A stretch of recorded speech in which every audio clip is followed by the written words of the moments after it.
Il y a fort longtemps de cela, dans un pays baigné de soleil, vivait un vieux monsieur qui n'avait plus de dents. Sa maison était au fond d'une vallée couverte de chênes et de thym. Il faisait toujours beau dans cette petite vallée, et c'est pour ça que le petit-fils de ce vieux monsieur venait souvent le voir. Ils faisaient de grandes promenades ensemble, sur les chemins ou dans les sous-bois. Ils ramassaient des fleurs ou des champignons quand c'était la saison. Ils soulevaient les pierres pour savoir quelle petite bête pouvait se cacher dessous. Le grand-père était d'un grand savoir, et il essayait d'expliquer le plus de choses possible à son petit-fils. Comment les fourmis discutent entre elles, par exemple, ou pourquoi il y a plus de mousse sur la face nord du tronc des arbres. Mais toujours, le grand-père était pensif et sérieux. Il ne dévoilait que très rarement sa bouche dans laquelle il n'y avait plus de dents. Son petit-fils voyait bien cela, mais jusqu'à présent, il n'avait jamais osé demander pourquoi. Au moment précis où commence notre histoire, le grand-père finissait de lire un livre à son petit-fils. Et c'est ainsi que le prince maria la belle paysanne et qu'elle devint la plus belle princesse de tout le royaume. Le petit garçon, bien au chaud sous la couette, resta un moment sans rien dire. Puis il porta le regard sur son grand-père et lui demanda « Grand-père, pourquoi tu es triste ?»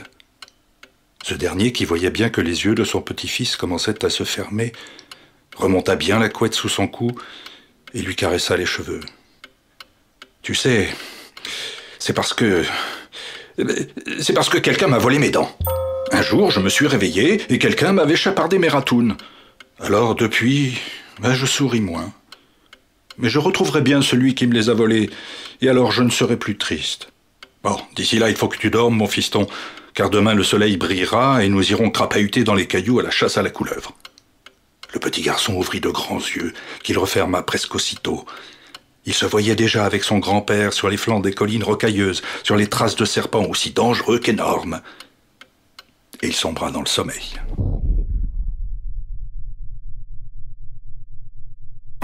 Quand il rouvrit les yeux, le petit garçon était debout au milieu d'un champ de blé fraîchement moissonné. Il regarda autour de lui, mais ne vit rien qu'il pût reconnaître. Il y avait devant lui 2 petites collines rondes, à sa gauche un petit ruisseau bordé d'arbres, à sa droite de gros rochers, et derrière lui une vallée qui s'étendait à perte de vue. Aussitôt qu'il eut fini de faire le tour de l'horizon, une petite voix s'écria « Hello !» Le petit garçon ne comprit pas d'où cela venait. Et toi là-haut? Oui, c'est à toi que je parle. Le petit garçon baissa la tête. Tu feras attention, tu mets tes grands pieds, dis donc. T'as failli me marcher sur la mandibule.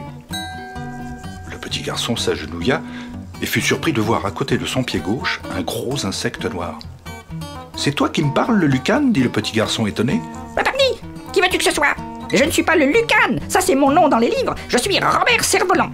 Et tu feras gaffe où tu mets les pieds. Ça fait 6 mois que j'astique mes mandibules pour l'été. C'est pas pour me les faire dégommer par un petit garçon qui sait pas où il pose ses panards.